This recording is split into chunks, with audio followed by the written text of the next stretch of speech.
নমস্কার বন্ধুরা, সবাইকে স্বাগত জানাই Bengali food with Anima cooking চ্যানেলে। আজ আমি আপনাদের সাথে একটি কাঁচা আমের রেসিপি নিয়ে হাজির হয়েছি। আজ আমি বানাচ্ছি খোসা সমেত কাঁচা আমের চাটনি। এই আমের চাটনিটা আমরা যে কোনো অনুষ্ঠান বাড়িতে খেয়ে থাকি। তো আজ আমি ভীষণই সহজ পদ্ধতিতে এই আমের চাটনিটা বানাচ্ছি। আশা করছি আপনাদের খুবই ভালো লাগবে। আর দেরি না করে ঝটপট করে এই রেসিপিটা শুরু করে নেওয়া যাক। এখানে আমি একটা প্যান বসিয়ে দিয়েছি।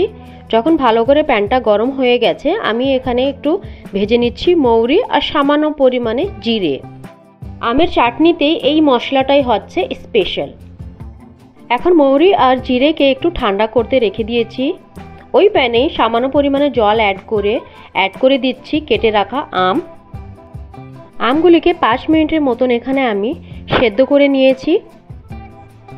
এই আমের চাটনি করতে গেলে এরকম খোসা সমেতই কেটে নিতে হবে, তবে কিন্তু খেতে খুব ভালো লাগবে। আমগুলি সেদ্ধ হয়ে গেছে। এখন একটা প্যানে আমি সামান্য পরিমাণে সরষের তেল অ্যাড করে ফোড়নে এখানে দিয়ে দিচ্ছি সরষে আর একটা শুকনো লঙ্কা। ফোড়নটাকে একটু ভেজে নিয়ে অ্যাড করে দেব সেদ্ধ করে রাখা আম। এখন 2 থেকে 3 মিনিটের মতন এটাকে ফ্রাই করে নেব। স্বাদ মতন লবণ আর হলুদ। আমার বাড়িতে প্রায় প্রতিটা সদস্য এরকম আমের চাটনি খেতে খুবই পছন্দ করেন, তার জন্যই আমের চাটনিটা আমি করছিলাম। আর এই আমের চাটনিটা 3 থেকে 4 দিন ফ্রিজে স্টোর করে রাখা যায়, নষ্ট হয় না। 1-2 মিনিটের মতন নাড়াচাড়া করে আমি অ্যাড করে দেব জল, আর তার সাথেই অ্যাড করে দেব পরিমাণ মতন চিনি।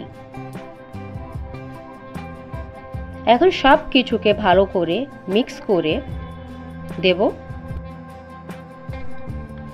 আরেকবার সব কিছু ভালো করে মিশিয়ে ঢাকা দিয়ে রেখে দেব মাত্র 2 মিনিটের জন্য। 2 মিনিট পরে ঢাকনাটা খুলে একবার দেখে নিচ্ছি আমগুলো সুন্দরভাবে সেদ্ধ হয়েছে কি না। দেখুন কি সুন্দরভাবে আম সেদ্ধ হয়ে গেছে। এখন অ্যাড করে দেব ভেজে রাখা মশলা। আমি যে এখানে মশলা ভেজে রেখেছিলাম মৌরি আর জিরে, ওটা এখানে আমি অ্যাড করে দিচ্ছি। মশলা অ্যাড করে আরেকবার আমি সব কিছুকে ভালো করে মিশিয়ে দিচ্ছি।